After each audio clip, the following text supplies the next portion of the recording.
ഞാനിന്നു കുമ്പിടുന്നു. N ക്രിയയാലല്ല നിന്ദയാൽ മാത്രം ഞാനിന്നു കുമ്പിടുന്നു. N ക്രിയയാലല്ല നിന്ദയാൽ മാത്രം ഞാനിന്നു കുമ്പിടുന്നു.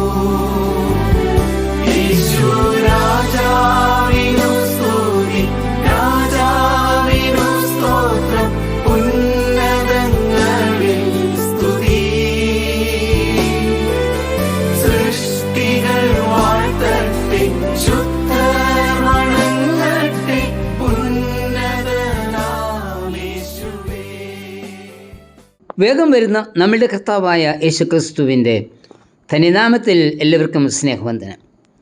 മത്തായി 25:1-13 വാക്യങ്ങൾ കർത്താവ് പറയുന്ന 10 കന്യകമാരുടെ ഉപമയാണ്. ഇവിടെ പറയുന്ന മണവാളൻ യേശുവിനെയും കന്യകമാർ ഈ ലോകസഭയെയും പ്രതിനിധീകരിക്കുന്നു. മണവാളൻ്റെ വരവിൻ്റെ താമസം കന്യകമാരുടെ കാത്തിരിപ്പിൻ്റെ കാഠിന്യം വർദ്ധിപ്പിക്കുകയും അത് അവരെ ഉറക്കത്തിലേക്ക് നയിക്കുകയും ചെയ്തു. കന്യകമാർ പ്രതീക്ഷിച്ച സമയത്ത് മണവാളൻ വന്നില്ല. എന്നാൽ മണവാളൻ വരുന്നതിന് എത്ര താമസിച്ചാലും ഒരുക്കമുള്ളവരായിരിക്കുന്നതാണ് യഥാർത്ഥ സഭയുടെ പ്രത്യേകത.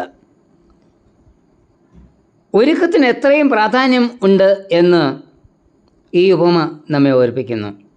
ഈ ലോക ജീവിതത്തിൽ നമുക്ക് ഒരവസാനമുണ്ട്, എന്നാൽ അതെപ്പോഴെന്ന് നമുക്കറിയില്ല. അതുകൊണ്ട് ഒരുക്കത്തിന് പ്രാധാന്യമുണ്ട്. ഈ ഉപമ നമുക്ക് നൽകുന്ന ചില ചിന്തകൾ പങ്കുവെക്കാം. 1, കാത്തിരുന്നാൽ മാത്രം പോരാ, കരുതിയിരിക്കുന്നവരും ആവണം. കാത്തിരിക്കുന്നവർ അനേകരുണ്ട്, എന്നാൽ കരുതിയിരിക്കുന്നവർ വളരെ കുറവാണ്. മോശ പ്രാർത്ഥിക്കുന്നത്, ഞങ്ങളുടെ നാളുകളെ എണ്ണുവാൻ ഞങ്ങളെ ഉപദേശിക്കണമേ. സങ്കീർത്തനം 90:12. അതായത് നമ്മുടെ ജീവിതത്തിൻ്റെ ഓരോ നിമിഷവും വിലയേറിയതാണ് എന്ന ഈ പ്രാർത്ഥനയെ ഓർപ്പിക്കുന്നത്. ഒരു നിമിഷം പോലും അലസമായിരിക്കാൻ പാടില്ല. മണവാളിൻ്റെ വരവ് താമസിക്കാം, എന്നാലും നമുക്ക് കരുതലുണ്ടായിരിക്കണം, ഒരുക്കമുണ്ടായിരിക്കണം. കർത്താവ് പറഞ്ഞത് നാളും നാഴിക അറിയാകിയാൽ ഒരുങ്ങിയിരിക്കണമെന്നാണ്. സ്വർഗത്തിലെ ദൈവത്തിനല്ലാതെ പുത്രനോ ദൈവദൂതന്മാർക്കോ ഒന്നും അവൻ്റെ വരവിൻ്റെ സമയം അറിയില്ല. അതുകൊണ്ട് കാത്തിരിക്കുന്നവർ കരുതലോടെ ഒരുക്കത്തോടെ കാത്തിരിക്കണം. 2, ബുദ്ധിയുള്ളവരായാൽ പോരാ, ബുദ്ധിയോടെ പ്രവർത്തിക്കുന്നവർ ആയിരിക്കണം. ഭൂമിയിൽ കന്യകമാരെ 2 കൂട്ടമായിട്ടാണ് തിരിച്ചിരിക്കുന്നത്. 5 പേർ ബുദ്ധിയുള്ളവർ, 5 പേർ ബുദ്ധിയില്ലാത്തവർ. ബുദ്ധിയില്ലാത്തവർ എന്നല്ല, ബുദ്ധിയുണ്ട്, പക്ഷേ ബുദ്ധി ശരിയായി പ്രയോഗിക്കുവാൻ അവർക്ക് അറിയില്ല. അവരുടെ ബുദ്ധിയില്ലായ്മയെ നമുക്ക് നോക്കാം. വിളക്കുണ്ട്, പക്ഷേ എണ്ണയില്ല. എണ്ണയില്ലാതെ വിളക്ക് കത്തില്ല എന്ന് ആർക്കാ അറിയാത്തത്? വിൽക്കുന്നവരെ അന്വേഷിച്ച് അർദ്ധരാത്രിയിൽ ഓടുന്നു. അർദ്ധരാത്രിയിൽ കടയൊന്നും തുറന്നു വയ്ക്കില്ല എന്ന് ആർക്കാ അറിയാത്തത്? അടഞ്ഞ വാതിൽ മുട്ടി വിളിച്ചാൽ തുറക്കുമോ? ഒരിക്കലുമില്ല.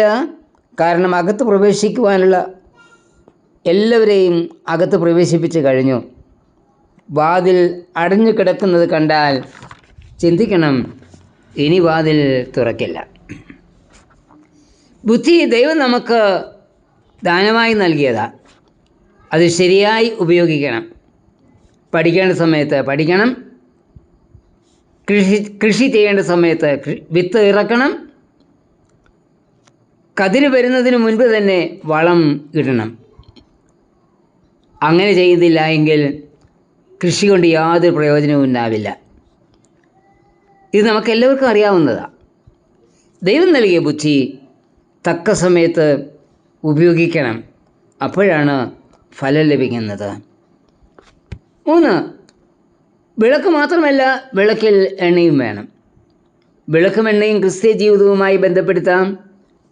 വിളക്ക് നാം അണിഞ്ഞിരിക്കുന്ന ക്രിസ്തീയത എന്ന ആവരണമാണ്. അതിന് എണ്ണ എന്ന ആത്മീക സത്ത ഉണ്ടാവണം.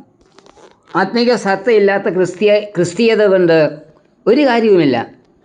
എല്ലാ വിശ്വാസികളും ക്രിസ്തീയത എന്ന വിളക്കും കൊണ്ട് നടക്കുന്നവരാ. എന്നാൽ അനേക വിശ്വാസികളും ആത്മീകത എന്ന എണ്ണ കൊണ്ടു നടക്കുന്നില്ല. അതായത് ക്രിസ്ത്യാനിയ, എന്നാൽ ക്രിസ്തീയ ജീവിതത്തിൽ ഒട്ടും ആത്മീക അനുഭവം ഇല്ല. ഇന്ന് എണ്ണ വിൽക്കുന്ന, പരിശുദ്ധാത്മാവിനെ വിളിച്ചു കൊടുക്കുന്ന മൊത്ത സുവിശേഷകർ വ്യാപാരികളായിട്ട് അനേകരുണ്ട്.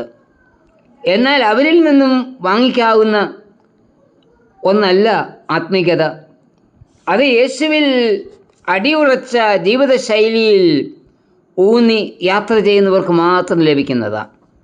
അതുകൊണ്ട് നമ്മുടെ ക്രിസ്തീയത ആത്മീകത നിറഞ്ഞതായിരിക്കണം. 4, ക്ഷണിക്കപ്പെട്ടാൽ മാത്രം പോരാ, അകത്ത് പ്രവേശിക്കണം. 10 കന്യകമാരും ക്ഷണിക്കപ്പെട്ടവരാ. എന്നാൽ അകത്ത് കടന്നവർ 5 പേര് മാത്രം. എന്തായിരിക്കാം അതിന് കാരണം? മണവാളൻ്റെ വരവ് താമസിക്കുന്നു എന്ന് കണ്ട് പലരും അവരവരുടെ ബിസിനസ്സിനായി പോയി.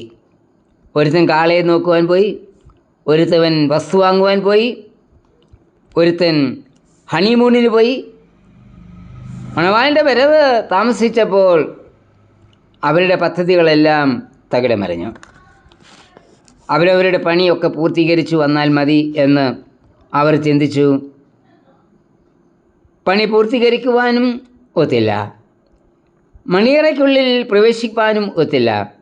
ലോകപ്രകാരമുള്ള ഏത് താല്പര്യങ്ങളെയും ആത്മീക ജീവിതത്തിൽ നിന്ന് ഒഴിവാക്കിയെങ്കിൽ മാത്രമേ സ്വർഗീയ പ്രവേശനം ലഭിക്കൂ. കരുതലും ഉച്ചയോടെയുള്ള പ്രവർത്തനവും ആത്മീക നിറവുമുള്ളവർക്കാണ് സ്വർഗീയ പ്രവേശനം ലഭിക്കുന്നത്. അതുകൊണ്ട് മോശ പറഞ്ഞതുപോലെ നമ്മുടെ നാളുകളെ എണ്ണി ബുദ്ധിയോടെ ഓട്ടക്കളത്തിൽ ഓട്ടം പൂർത്തീകരിക്കാം. കർത്താവേ, ആത്മീക ശക്തി പ്രാപിച്ച് കരുതലോടെ ബുദ്ധിയോടെ ഓടി ബിരുദ പ്രാപിക്കുവാൻ എന്നെയും സഹായിക്കണമേ.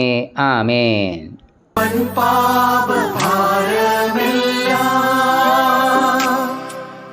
നിൻ കൃപയാൽ നീക്കിയല്ലോ